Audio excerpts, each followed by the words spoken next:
வணக்கம். இந்த நாளில் சின்ன சின்ன வெளிச்சங்களில் இன்னொரு புதிய சிந்தனையை தெரிந்து கொள்வோம்.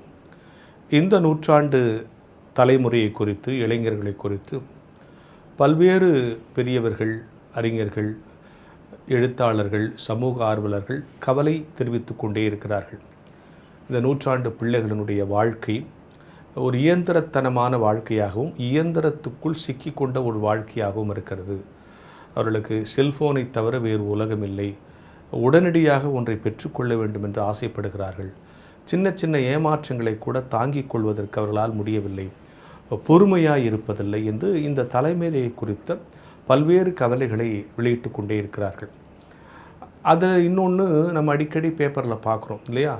காதலிக்க மறுத்ததால் ஆசிட் ஊற்றிட்டாங்க, துப்பாக்கி முனையில் காதலிக்க சொல்லி நிர்பந்திக்கிறான்.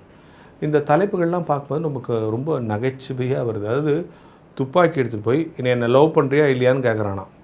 அது காதல் இயல்பாக வர வேண்டிய உண்டு, இருவருக்கும் இயல்பாக வர வேண்டியது உண்டு. நீ அவளை நேசிக்கிறார் என்பதை அவனும், அவன் உன்னை நேசிக்கிறாய் என்பதை அவளும் உலகத்திற்கே தெரியாமல் உணர்கிற அனுபவத்திற்கு பேர் தான் காதல். ஆனால் இவன் துப்பாக்கி எடுத்துகிட்டு போய் கொள்ளடிக்கிற மாதிரி துப்பாக்கி முனையில் காதல்னால் நம்ம பார்க்குறோம். நான் ஒரு கல்லூரிக்கு பேச போயிருந்தேன். அப்போது இந்த படிக்கிற காலத்தில் காதலிக்கலாமா வேணாமான்னு டிஸ்கஸ் வரும்போது ஒரு பையன் எழுந்துச்சு, சார் ஒரு பொண்ணை பார்த்து ஐ லவ் யூன்னு சொல்லன்னா நான் என்ன சார் ஆம்பளை அப்படின்னு சொன்ன உடனே எல்லா பிள்ளைகளும் கை தட்டிட்டாங்க. அதாவது அவன் என்னை அப்படி அந்த வார்த்தையை சொல்லி என்னை பிரமிக்க வச்சுட்டானான். இல்லைன்னா அவங்க மொழியில் சொல்லணும்னா என்னை கலாச்சிட்டானான். ஒரு பொண்ணை பார்த்து ஐ லவ் யூன்னு சொல்லனா என்ன சார் ஆம்பளை அப்படின்னு சொன்னான். உடனே எல்லா பசங்கள்லாம் கைத்தட்டி அந்த ஆரவாரம் அடங்க ஒரு நிமிடம் ஆனது. எல்லாம் முடித்தோடனே கரெக்டுப்பா, நீ சொன்னதை நான் ஒத்துக்கிறேன். ஒரு பொண்ணை பார்த்து ஐ லவ் யூன்னு சொல்லலைன்னா நான் என்ன ஆம்பளைன்னு நீ கேட்குறேன். நான் என்ன நினைக்கிறேன் தெரியுமா? ஒரு பொண்ணே என்னை பார்த்து ஐ லவ் யூன்னு சொன்னால் தான் நான் ஆம்பளைன்னு நினைக்கிறேன் அப்படின்னோடனே அதே கைத்தட்டின கூட்டம் இப்போவும் கைத்தட்டுச்சு. என்னென்னா, பிறருக்கு முன்னால் உன் தகுதியை வளர்த்துக்கொள். உடனே இந்த சின்ன சின்ன வெளிச்சம் பார்க்குற எல்லாரும் ஐயோ இவர் என்ன காதலிக்க சொல்லித்தரான்னு கேட்குறீங்க. அதாவது அடுத்த ஒரு பாலினத்திற்கு முன்னால் உன் தகுதியை உயர்த்திக்கொள். அவர்கள் உன்னை பிரமித்து பார்க்கும்படி உன் திறமைகளை, உன் தாளத்துகளை வளர்த்துக்கொள்.